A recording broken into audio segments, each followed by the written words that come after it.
नमस्कार दोस्तों, आपका स्वागत है आपके अपने YouTube channel DBC education classes में।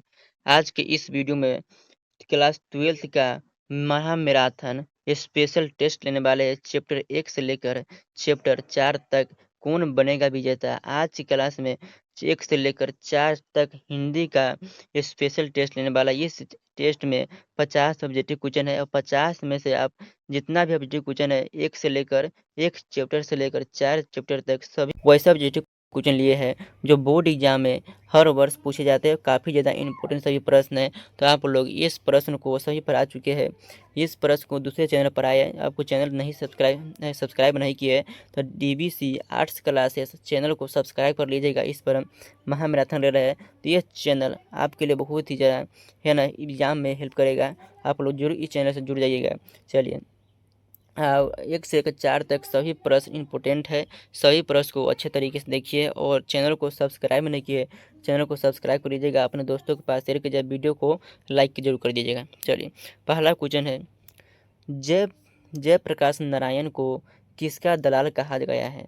तो जयप्रकाश नारायण को किसका दलाल कहा गया है, तो अमेरिका का दलाल कहा। याद रखिएगा मेरे दोस्त, अमेरिका का जयप्रकाश नारायण को अमेरिका का दलाल कहा गया है। किसका दलाल कहा गया है, तो अमेरिका का दलाल कहा गया है। जयप्रकाश नारायण को अमेरिका का दलाल कहा गया है। चलिए अगला क्वेश्चन है, फ्री प्रेस के मालिक कौन थे। तो फ्री प्रेस के मालिक आपको याद रखिएगा मेरे दोस्त, फ्री प्रेस के मालिक कौन थे, तो सदानंद जी थे। आपको याद रखिए सदानंद जी फ्री प्रेस के मालिक है। ऑप्शन आपका सी आपका सही जवाब मिल जाएगा। अगला क्वेश्चन है, ब्रेन ऑफ बम्बे किसे कहा जाता था।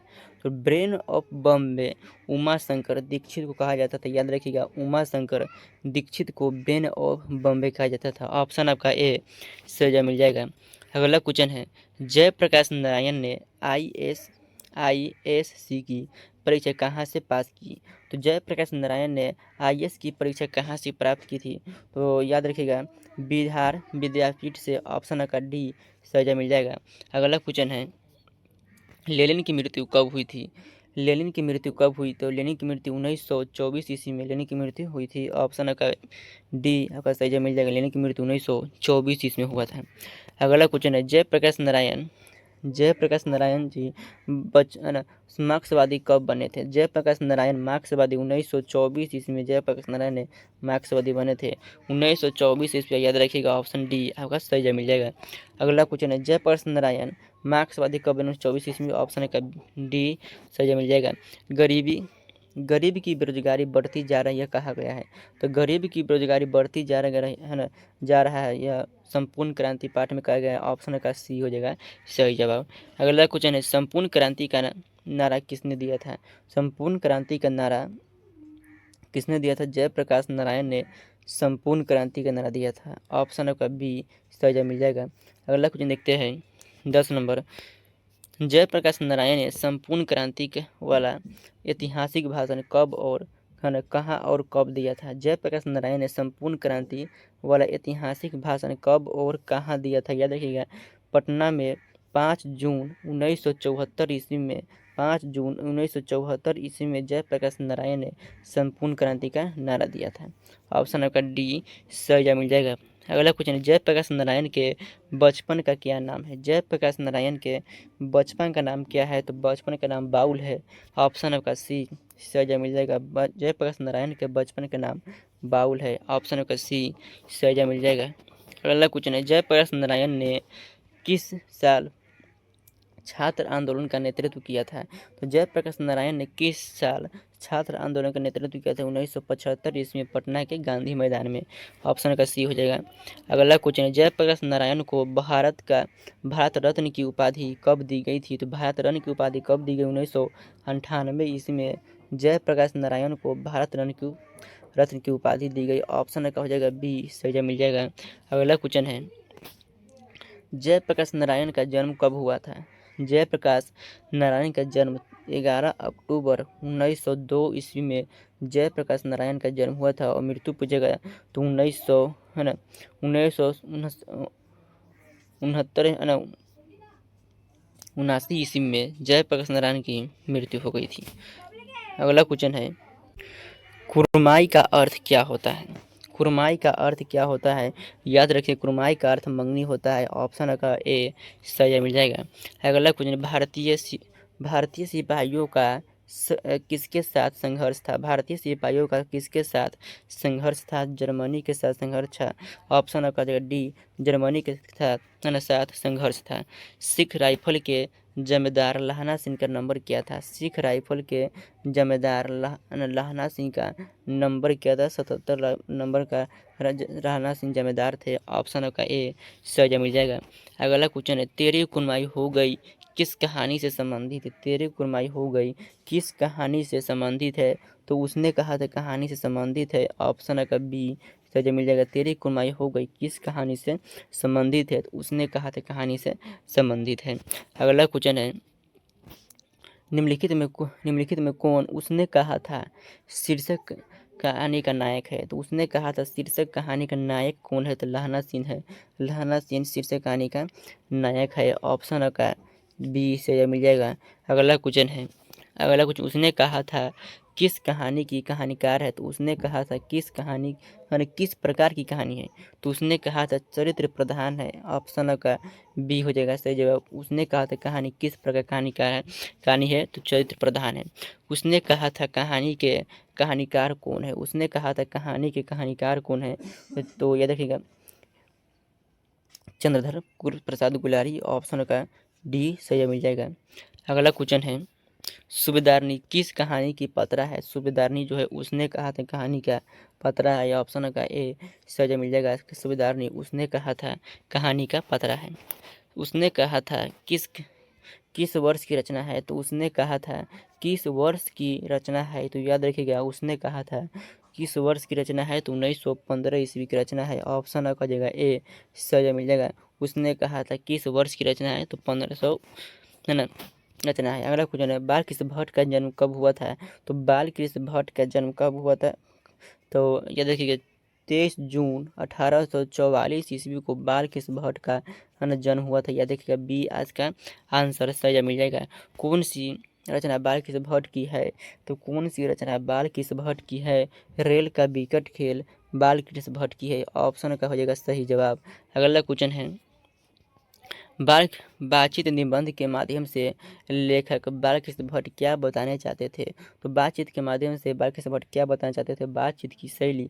ऑप्शन का बी हो जाएगा। बातचीत की शैली बालकृष्ण भट्ट बताना चाहते थे। अगला क्वेश्चन है, बातचीत निबंध के निबंधकार कौन है?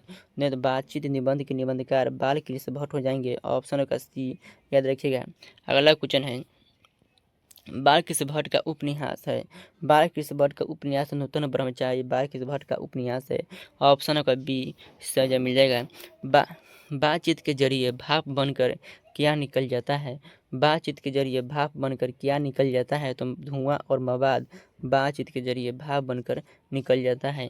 अगला क्वेश्चन है, बात करने का हुनर किसके पास है? तो बात करने का हुनर पूछा है किसके पास है? तो यूरोप के लोगों के पास है। यूरोप के लोगों के पास है। ऑप्शन आपका सी सही मिल जाएगा। यूरोप के लोगों के पास है। अगला क्वेश्चन, भट्ट जी ने हिंदी प्रदीप का संचालन कितने वर्ष तक किया था? तो भट्ट जी ने हिंदी प्रदीप का संचालन 33 वर्ष तक किए थे। 33 वर्ष तक किए थे। ऑप्शन का जगह डी सही जवाब। 33 वर्ष तक किए थे। अगला क्वेश्चन है, बातचीत शीर्षक निबंध के अनुसार जो कुछ धुआं या मवाद जमा रहता है वह भाप बनकर कैसे निकल जाता है? तो बातचीत के जरिए धुआं और मवाद बातचीत के जरिए निकल पड़ता है। ऑप्शन का जगह सी सही मिल जाएगा। बालकृष्ण भट्ट ने किस पत्रिका का संपादन किया था? बालकृष्ण भट्ट ने किस पत्रिका का संपादन किया है? याद रखिएगा हिंदी प्रदीप का संपादन किया है। ऑप्शन आपका डी सही मिल जाएगा। अगला कुछ देखते हैं, बालकृष्ण भट्ट की रचना है। बालकृष्ण भट्ट की रचना बातचीत है। ऑप्शन का बी हो जाएगा सही जवाब। बालकृष्ण भट्ट की रचना बातचीत है। मनुष्य की बातचीत का उत्तम तरीका होता है। तो अपने अवाक होकर बातचीत करना मनुष्य की उत्तम तरीका होता है। अगला क्वेश्चन है, बालकृष्ण भट्ट का निधन कब हुआ था? बालकृष्ण भट्ट का निधन कब हुआ था? याद रखिए बालकृष्ण भट्ट का निधन 1914 ईस्वी में बालकृष्ण भट्ट का निधन हुआ था। ऑप्शन का ये सही जवाब हो जाएगा। अगला क्वेश्चन है, बालकृष्ण भट्ट ने किस पत्रिका का संपादन किया है? बालकृष्ण भट्ट ने किस पत्रिका का संपादन किया है? तो याद रखिएगा हिंदी प्रदीप का संपादन किया है। ऑप्शन होगा ए सही मिल जाएगा, हिंदी प्रदीप का संपादन किया है। अगला क्वेश्चन है नूतन ब्रह्मचारी के लेखक का नाम क्या है? नूतन ब्रह्मचारी के लेखक का नाम को बताना है। तो नूतन ब्रह्मचारी के लेखक का नाम हो जाएगा बाल कृष्ण भट्ट। ऑप्शन का ए सही मिल जाएगा। अगला क्वेश्चन देखते हैं मनुष्य की ईश्वर प्रदत्त शक्तियों में से एक है। तो मनुष्य की ईश्वर प्रदत्त शक्तियों में से एक है वाक शक्ति। ऑप्शन आपका ए है ना सी हो जाएगा सही जवाब। वाक शक्ति मनुष्य की प्रदत्त शक्तियों में से एक है वाक शक्ति। या देखिए चलिए अगला कुछ रॉबिन्सन क्रूसो ने कितने वर्षों के बाद लोगों के बीच आए थे? तो लोगों के बीच रॉबिन्सन क्रूसो ने कितने वर्षों लोग बीच आए थे? 16 वर्षों के बाद। ऑप्शन होगा ए सही जवाब मिल जाएगा। अगला क्वेश्चन है एडिसन ने कितने लोगों की बातचीत को श्रेष्ठ बातचीत मानी है? तो 2 लोगों की बातचीत को श्रेष्ठतम बातचीत मानी है। ऑप्शन हो जाएगा ए सही जवाब मिल जाएगा। अगला क्वेश्चन है यूरोप में बातचीत की कला को क्या कहते हैं? यूरोप में बातचीत की कला को आर्ट ऑफ कन्वर्सेशन कहते हैं। आर्ट ऑफ कन्वर्सेशन कहते हैं यूरोप में बातचीत की कला के। अगला क्वेश्चन है काव्य कला प्रवीण गोष्ठी को क्या कहते हैं? काव्य कला प्रवीण गोष्ठी को क्या कहते हैं? तो याद रखिए काव्य कला प्रवीण गोष्ठी को सुहृदय गोष्ठी कहते हैं। ऑप्शन आपका ए सही जवाब मिल जाएगा। अगला क्वेश्चन देखते हैं 25 वर्ष से ऊपर वाले की बातचीत को कैसी होती है? तो 25 वर्ष से ऊपर वाले की बातचीत सागर्भित होती है। ऑप्शन का ए सही जवाब मिल जाएगा। 25 वर्ष से ऊपर वाले की बातचीत को सागर्भित कहते हैं। अगला क्वेश्चन है हमारी भीतरी मनोवृत्ति क्या दिखाती है? तो हमारी भीतरी जो मनोवृत्ति है नए नए रंग दिखाती है। ऑप्शन का ए हो जाएगा सही जवाब। हमारे नए नए रंग दिखाती है। जिह्वा को क्या कहा गया है? जिह्वा को क्या माना गया है? तो जिह्वा को कतरनी माना गया। याद रखिएगा जिह्वा को कतरनी माना गया है। ऑप्शन का ए सही जवाब मिल जाएगा। अगला क्वेश्चन है भाषण में किसका मौका रहता है? भाषण में किसका मौका रहता है?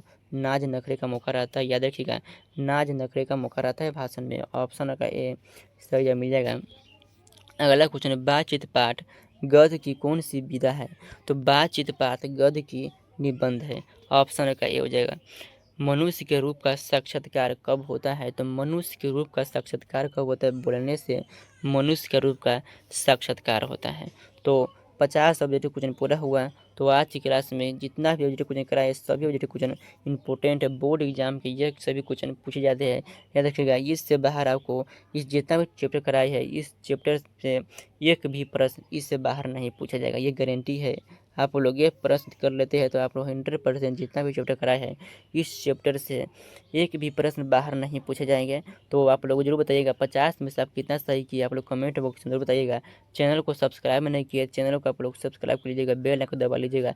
और क्लास 12 के संपूर्ण तैयारी के लिए DVC है ना DVC आर्ट्स क्लासेस को DVC आर्ट्स क्लासेस को DVC आर्ट्स क्लासेस को चैनल को सब्सक्राइब कर लीजिएगा। ठीक है ना। तो जय हिंद, धन्यवाद, मिलते हैं अगले क्लास में।